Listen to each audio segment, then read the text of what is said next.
Bagaimana memulai perjalanan nofap? Mungkin secara simpelnya, untuk memulai sebuah nofap adalah sesimpel kamu berhenti nonton bokep dan berhenti masturbasi. As a simple like that. Tapi itu aja nggak cukup.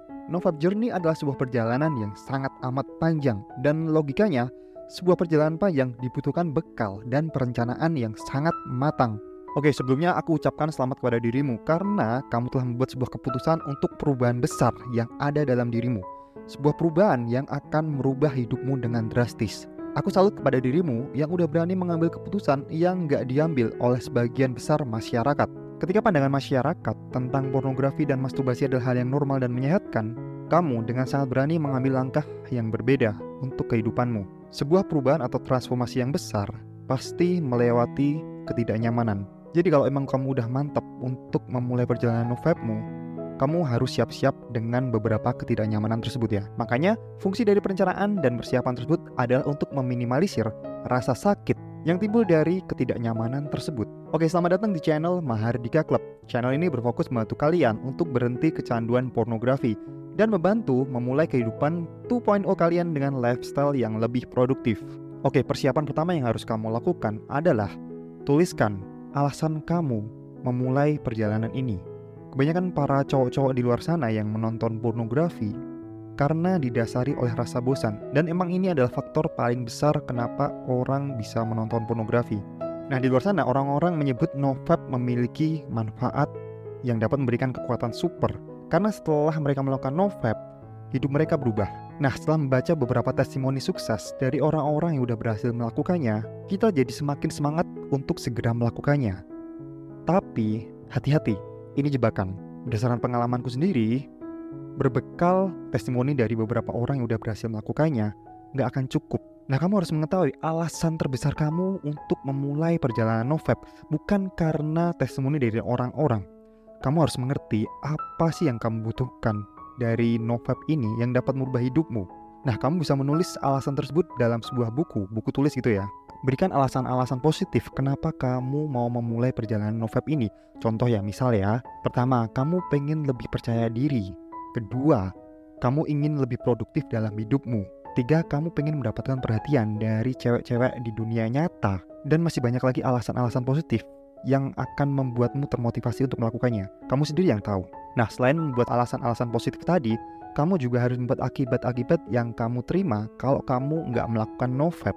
Akibat-akibat yang kamu derita 3 tahun ke depan. Oke, contoh misalnya, kalau kamu terus-terusan melakukan PMO, porn, masturbate, and orgasm, mungkin aja 3 tahun ke depan kamu akan mengalami disfungsi seksual seperti ejakulasi dini atau impotensi. Atau yang berhubungan dengan mentalmu. Ketika kamu udah nggak punya obsesi lagi untuk mengejar goalsmu, kamu akan menjadi seorang yang depresi, nggak banyak cewek yang mendekat pada dirimu, atau parahnya, kamu akan kehilangan pekerjaanmu. Dengan membandingkan kedua catatan ini, kamu akan merasa punya panduan apa yang terjadi 3 tahun ke depan kalau kamu melakukan nofap, dan apa yang terjadi 3 tahun ke depan kalau kamu masih konsisten dengan kebiasaan burukmu itu. Nah, hal ini sangat penting ya, karena motivasi itu hanya sementara, motivasi itu hanya dari luar. Membaca testimoni dari orang-orang yang sukses hanya memberimu kobaran api semangat yang bersifat sementara. Perjalanan nofap itu adalah perjalanan yang sangat berat. Akan ada waktu di mana kamu mengalami hari-hari burukmu yang kadang membuatmu ingin menyerah aja. Nah, makanya alasan-alasan tadi akan mengingatkanmu kenapa kamu harus melakukannya dengan konsisten.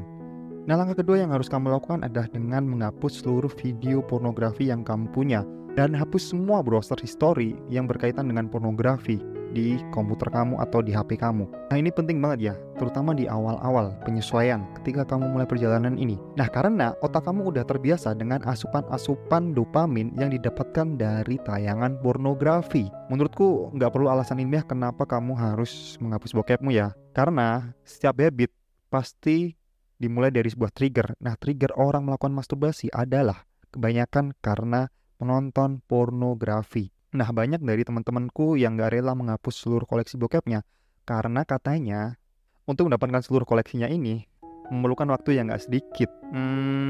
Ya kalau kamu emang lebih sayang bokep kamu daripada masa depan kamu, ya silahkan aja. Nah, langkah ketiga yang harus kamu siapkan adalah kamu harus mempersiapkan kebiasaan pengganti. Seperti yang udah aku bahas di video sebelumnya, kebiasaan itu nggak dapat dihilangkan, tapi kebiasaan itu dapat digantikan. Makanya kamu harus mulai menulis 5 aktivitas kebiasaan pengganti yang dapat kamu lakukan setiap kali kamu ngerasa pengen relapse atau kumat. Contoh misal, kalau kamu ngerasa lagi pengen relapse, kamu bisa push up 10 kali, atau meditasi, atau baca buku. Intinya, aktivitas yang dapat mengalihkan perhatianmu dari kebiasaan buruk tersebut. Nah, itulah persiapan-persiapan yang harus kamu lakukan sebelum memulai NoFap. BTW, aku telah membuat panduan 90 hari bebas pornografi. Nah, panduan ini aku tulis berdasarkan pengalamanku sendiri ya. Kalau kamu berminat, kamu bisa download di link dalam deskripsi. Oke? Pokoknya jangan menyerah. Sampai jumpa di video selanjutnya.